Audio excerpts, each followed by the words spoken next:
Olá, continuando nossa aula, vamos finalizar falar o assunto sobre costumes, né?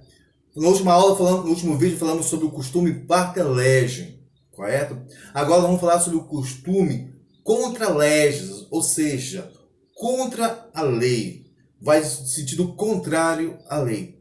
Então, embora o costume contra a lei é o que se opõe, que se mostra contrário à lei, ou seja, denomina-se costume abrogatório, não significa que ele dá poderes a ele a revogar a lei, uma vez que a lei só pode ser revogada por outra lei, por outro ato normativo, outro ato administrativo pelo aquele que legisla, correto?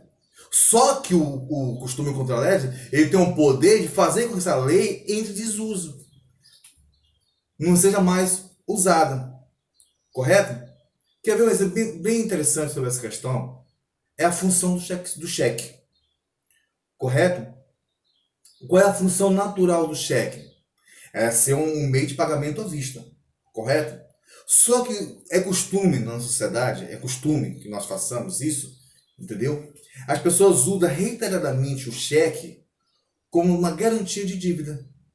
Eu não tenho dinheiro nesse momento, mas vou dar um cheque para garantir o pagamento dela. Já virou costume, correto? Então, embora existam opiniões divergentes, a doutrina se inclina pela rejeição dessa modalidade de costumes. Ou seja, os doutrinadores não aceitam o costume contra a lei, que vai de contra a lei. Tá? Essa posição, como um tudo, no direito, não pode ser peremptória, não pode ser absoluta. Como se nota, a matéria se revolve em todo chamado desuso da lei. Correto?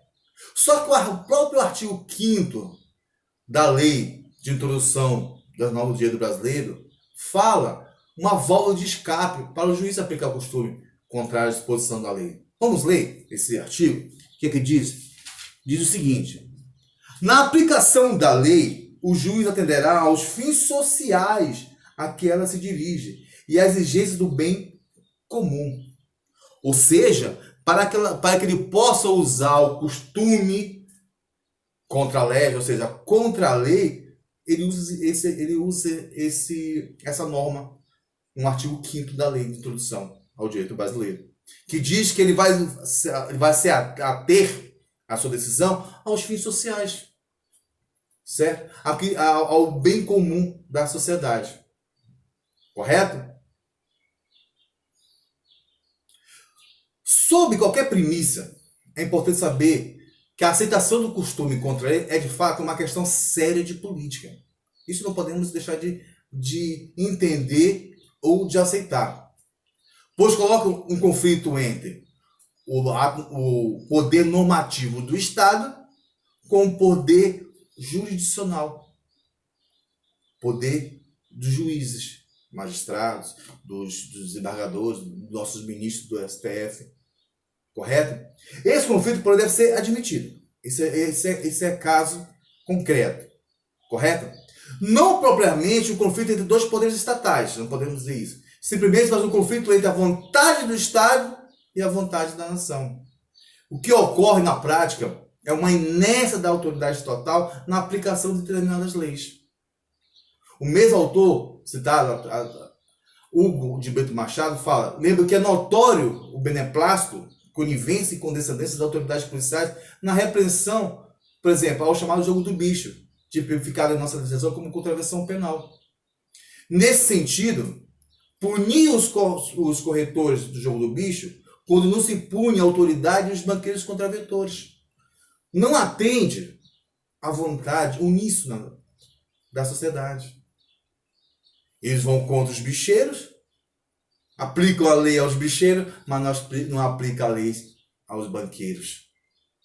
Caso específico do qual o costume abroga a lei. Ou seja, o costume vai contra a lei, correto? Um beijo diga a respeito da famigerada mercancia e cotação da moeda estrangeira no chamado câmbio paralelo, cuja cotação está diariamente nos jornais. Um dia, quando nossas autoridades o forem, este país será menos piegas e mais honesto consigo mesmo. Correto? No nosso estado atual, no nosso direito, podemos viver o seguinte ordenamento de pletora de leis. Não existe relevância maior para a posição do costume como a fonte do direito. O princípio geral pelo qual o juiz deve conhecer o direito dispensa as partes de provar a existência da lei ou do direito invocado, o que não ocorre com os costumes. O artigo 376 do Código Civil, do Código Civil, determina que a parte que alega um direito tem que provar a sua vigência, a sua eficácia, o seu teor. Porque assim vai ser determinado pelo juiz. Essa instabilidade é o maior obstáculo para que o costume impere em nosso sistema.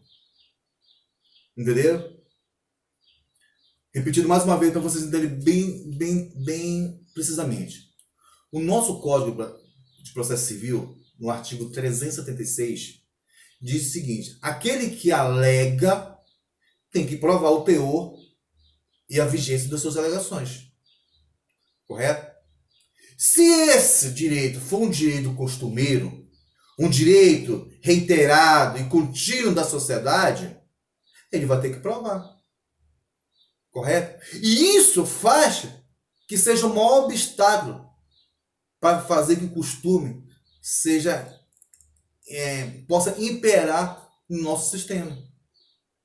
Uma vez que ele é apenas usado, muitas das vezes, quando há omissão por parte da própria lei. Às vezes as leis são tão complexas de se entender e de se interpretar, conforme o caso concreto, que os juízes fazem uso dos costumes para poder sentenciar, que não é proibido por lei. Correto? Então, um grande abraço. No nosso próximo vídeo, iremos falar sobre jurisprudência. Ok? Terminamos agora o tópico do costumes da fonte do direito. Tá? Grande abraço. Tchau.